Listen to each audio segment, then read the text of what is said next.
नमस्कार मैत्रिणींनो, आजचा व्हिडिओ खूप खास आहे। घराचा डोलारा सांभाळताना आपण सर्वजणी दिवसभर खूप कष्ट घेतो, पण अनेकदा महिन्याच्या शेवटी पैसे शिल्लक राहत नाहीत। आता ही समस्या जवळपास प्रत्येक घराची आहे। म्हणूनच आज मी तुम्हाला पैसे वाचवण्याच्या अशा 5 प्रभावी ट्रिक्स सांगणार आहे, ज्या तुम्ही आजपासून अंमलात आणल्या तर तुमची हक्काची बचत तुम्ही करू शकता। आता पहिली जी ट्रिक आहे, तुमच्या बजेटचं तुम्ही नियोजन करायचं आहे। आता सर्वात आधी एक वही आणि पेन घ्यायची। महिन्याच्या सुरुवातीलाच एक बजेट तयार करायचं आहे। आता यामध्ये काय काय येतं? घर भाडे, बिल, मुलांचं शिक्षण आणि किराणा याचा स्पष्ट हिशोब मांडायचा। जेव्हा तुम्ही कागदावर खर्च पाहाल तेव्हा अनावश्यक गोष्टी तुम्ही स्वतःहून आपोआप कमी करणार। आता तुम्हाला सुद्धा कळून जाईल की आपण कोणत्या गोष्टी घ्यायला पाहिजेत आणि कोणत्या नाही, आपण अनावश्यक किती खर्च करतो। दुसरी जी ट्रिक आहे, गरजेच्या वस्तू आपण निवडायच्या आहे। खरेदीला जाण्यापूर्वी स्वतःला विचारायचं की हे मला खरोखर आवश्यक आहे का? अनेकदा आपण डिस्काउंटच्या नावाखाली नको त्या वस्तू घरी आणतो। सहसा डीमार्टमध्ये डिस्काउंट असतात। आता एक वस्तूच्या ऐवजी 2 वस्तू घ्यायच्या आणि त्यावर डिस्काउंट असतं। 2च्या ऐवजी 4 घ्यायच्या, त्यावर डिस्काउंट असतो। मग ते किराण्यामध्ये असेल किंवा डाळी असेल, त्यावर तुम्ही त्या ज्या वस्तू घरी आणल्या की त्या खराब होऊन जातात। जितकं लागतं तितकंच घ्यायचं आणि अनावश्यक वस्तू घ्यायच्या नाही। गरज वाटली तर घ्यायचं, तितक्यातच ॲडजस्ट करायचं। आता तिसरी जी ट्रिक आहे, बचतीला प्राधान्य द्यायचं आहे तुम्ही।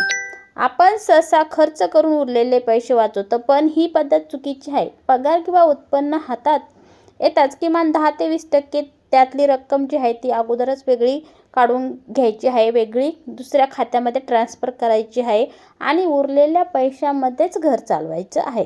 हे तुम्ही करायला शिकला तर बचत तुमची ऑटोमॅटिक होते। चौथी जी ट्रिक आहे, दैनंदिन साधनांची बचत करायची आहे। छोट्या छोट्या गोष्टीकडे दुर्लक्ष करू नका। विनाकारण चालू असलेले लाईट, फॅन किंवा नळ ते बंद करा। आवश्यक असलेल्या वेळेसच त्यांचा वापर करायचा आहे, जेव्हा गरज असेल तेव्हा। यामुळे काय होतं, लाईट बिलचा भरपूर सारा खर्च तुमचा वाचतो।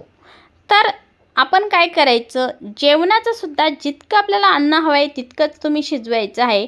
विनाकारण अन्न नासवायचं नाही। यामध्ये तुमच्या किराण्याचा जो खर्च आहे त्यामध्ये भरपूर बचत होते।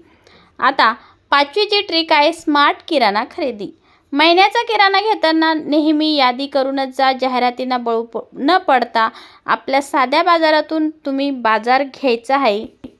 जास्त महागड्या ठिकाणी घ्यायचं नाही। आपल्याला माहिती असतं की कोणत्या ठिकाणी आपल्याला आपल्या बजेटमध्ये वस्तू मिळू शकते, त्या ठिकाणी तुम्ही जायचं आहे, तिथून तुम्ही खरेदी करायची आहे।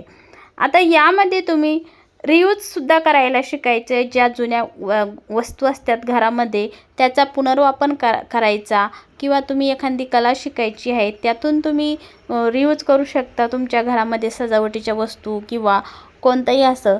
तर अशा गोष्टी तुम्ही मॅनेज करायच्या आहे, ते शिकायच्या आहे। यामध्ये तुमची भरपूर बचत होते। आता या ज्या टिप्स आहेत त्या तुम्हाला जरी साध्या वाटत असतील, पण दीर्घकाळात याचा तुम्हाला खूप मोठा फायदा होतो। आता तुम्ही यातील कोणती ट्रिक आधीपासून वापरत आहात ते कमेंटमध्ये मला नक्की सांगा। आणि हो, बचत करणे म्हणजे कंजूसी नाही। काही महिला असतात की नाही, ते फार कंजूस आहे, ते खर्च करत नाही, पण जे बोलणारे आहेत ते आपल्या घरात आणत नाही, ते आपल्याला खाऊ घालत नाही, ते फक्त बोलतात। आपल्याला आपला खर्च वाढावा, आपण अफाट खर्च करावा यासाठी ते बोलतात। तर ते भविष्यासाठी केलेली तरतूद आहे, ती कंजूसी नाही। हा व्हिडिओ आवडला असेल तर तुमच्या इतर मैत्रिणींनाही शेअर करा, जेणेकरून त्यांनाही मदत होईल। चॅनलला सबस्क्राईब करायला विसरू नका। भेटूया पुढच्या व्हिडिओमध्ये। तोपर्यंत स्वतःची काळजी घ्या आणि कुटुंबाची सुद्धा काळजी घ्या। धन्यवाद।